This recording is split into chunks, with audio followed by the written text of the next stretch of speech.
ఆ ఊరికి దయ్యం పట్టింది. 2 నెలల వ్యవధిలో 50 మంది మృత్యువాత. ఇక మృత్యులంతా 30 నుంచి 50 ఏళ్ల వయసు వారే. ములుగు జిల్లా జంగాలపల్లి గ్రామానికి దయ్యం భయం. అందరూ జ్వరం బారిన పడి ప్రాణాలు వదిలేశారు. ఇక్కడే ఉంటే మరణం తప్పదని భావిస్తున్న గ్రామస్తులు. ఊరు విడిచి వెళుతున్న పలు కుటుంబాలు మంత్రి సీతక్క పట్టించుకోవడం లేదని ఆవేదన. ఇలా గురించి 2 ముచ్చట్లు మాట్లాడాలి. ఈ ఊరుల గురించి 2 ముచ్చట్లు మాట్లాడాలి. ములుగు జిల్లా ఇది జంగాలపల్లి గ్రామం అట. ములుగు జిల్లా అనగానే మనకు ములుగు అనగానే సీతక్క గుర్తొస్తుంది.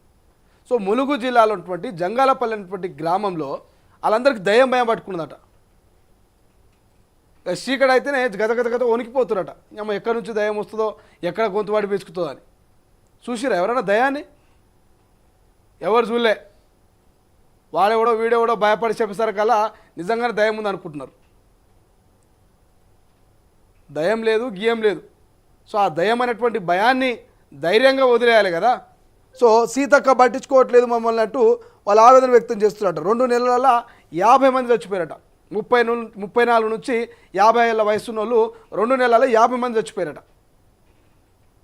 సో సీతక్క మమ్మల్ని పట్టించుకోవట్లేదంటూ వాళ్ళు ఆవేదన వ్యక్తం చేస్తున్నారట. సీతక్క వచ్చి ఏం చేస్తుంది? దయాన్ని నడిపిస్తుందా? సీతక్క వచ్చినా, రేవంత్ వచ్చినా, మోడీ వచ్చినా, కిషన్ రెడ్డి వచ్చినా, బండి సంజయ్ వచ్చినా, ఎవరు వచ్చినా మీలో ఉన్నటువంటి దయం భయాన్ని పోడగొట్టలేరు, దయాల్ని తరిమి కొట్టలేరు. మీకు మీరుగా దయ్యం లేదు, భూతం లేదు, శాతవరి లేదు, బాణవతి లేదని క్లియర్గా భయాన్ని పొడగొట్టుకొని ధైర్యంగా ఉండండి.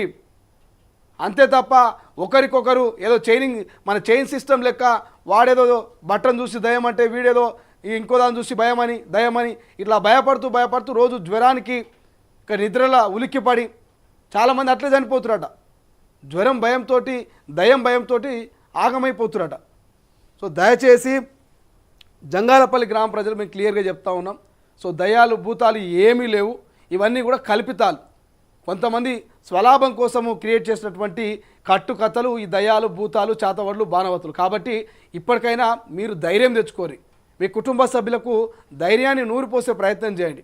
మీ గ్రామంలో ఉన్నటువంటి వాళ్ళందరూ ఒక యూనిటీగా, ఏ దయ్యం లేదు, భూతం లేదు, మనం అందరం కలిసికట్టుగా పనిచేస్తే దయ్యాలని, భూతాలని తరిమి కొట్టొచ్చు అన్నట్టుగా మీరంతా ఒక యూనిటీగా ఉండి ఒక ధైర్యంగా ఉండండి. అంతేగాని సీతక్క పట్టించుకోవట్లేదు, మా రేవంత్ అన్న పట్టించుకోవట్లేదు, మా కిషన్ రెడ్డి పట్టించుకోవట్లేదు, బండి సంజయ్ పట్టించుకోవట్లేదు, మోడీ పట్టించుకోవట్లేదు. దేవుడు దిగొచ్చినా దయాన్ని తరిమి కొట్టడు, మీ ధైర్యమే దయాన్ని తరిమి కొడుతుంది. సో అప్పటి వరకు మీరు కొంత ఆలోచించురు ఒకసారి. సో దీనికి గవర్నమెంట్ కూడా కొంత ప్రజల్ని చైతన్యపరిచేందుకు, ప్రజలకు అవగాహన కల్పించేందుకు ఇటు రేవంత్ సర్కార్ కానీ, అటు ములుగు జిల్లాకు సంబంధించి మంత్రి సీతక్క కానీ ఒకసారి ఆ జంగాలపల్లికి పోండి.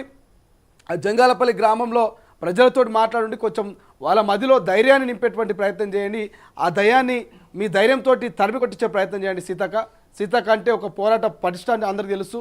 సీతక్క అంటే ఒక గిరిజన ఆడబిడ్డ అందరికీ తెలుసు. సీతక్క కరోనా టైంలో ఎంత కష్టపడి అక్కడటువంటి గూడాలు, గ్రామాలు, మీరు ఆ అడవిల్లో ఆ బురదలో తిరిగి వాళ్ళకు ఆర్థిక సాయం కావచ్చు, వాళ్ళ కనీస అవసరాలకు వాళ్ళకి సంబంధించి గుడ్డ ఇచ్చినటువంటి పరిస్థితి అందరికీ తెలుసు. కాబట్టి సీతక్క గారు జంగాలపల్లి పోయి ఆ దయ్యం భయం ఏందో ఒక్కసారి వాళ్ళకు క్లియర్గా కొంత పాట రూపంలో, మాట రూపంలో కొంత ధైర్యాన్ని ఇచ్చిరండి. ఆ ప్రజల్ని చైతన్యపరిచి ఆ ప్రాణాలని ఆపే ప్రయత్నం చేయండి. సో చూద్దాం మరి ప్రభుత్వం స్పందిస్తుందా, మరి సీతక్క వెళ్తుందా, మరి వాళ్ళ ఆవేదన వ్యక్తం చేస్తున్నట. ఈ సమయంలో సీతక్క ధైర్యం అవసరం.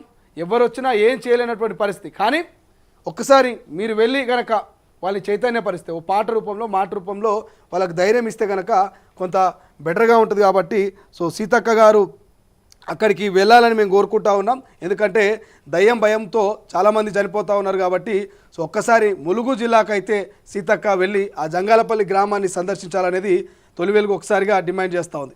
మరో వార్త కనిపిస్తూ ఉంది. నాకు రేవంత్కు మధ్య వ్యాపారాలు ఉన్నాయా?